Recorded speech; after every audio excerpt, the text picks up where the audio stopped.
Hi mga lalab! So ito, nandito kami ngayon sa Osave, dyan sa may Kalumpit, sa may malapit lang sa amin. So dahil wala na kami makain sa bahay at laging nag-uulan, so naisipan namin na mamili ng ilang makakain kasi masarap nga naman kumain pag tag-ulan.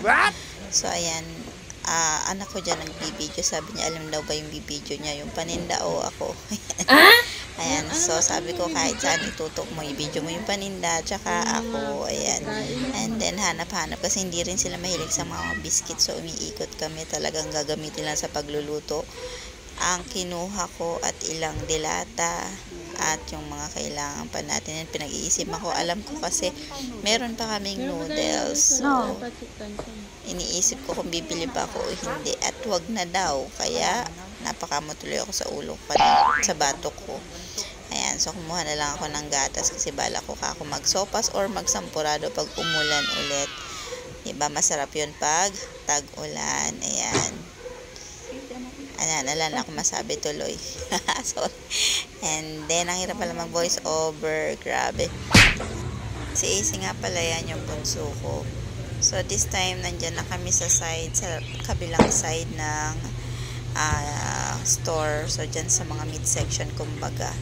So, naghahanap ako ng mabibili kasi hindi rin sila masyadong mahilig sa mga ganyan. Pag wala na lang talagang choice at tinatamad akong magluto. Pero, hindi sila masyadong mahilig sa mga frozen. So, kumuha lang ako dyan ng skinless. Actually, ayaw din nila yun. Ako lang yung may gusto. So, parang cravings ko yan ngayon.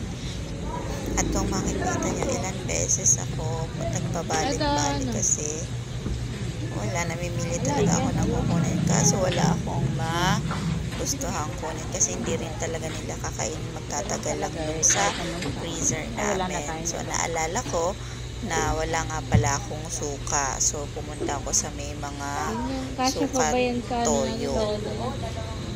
Tinanong din ng anak ko kung kasya pa daw ba dun sa dala namin eco bag yung mga pinamili namin dahil dyan ikaw magbabag ng sarili mong groceries or magbabag. Wala silang plastic dyan.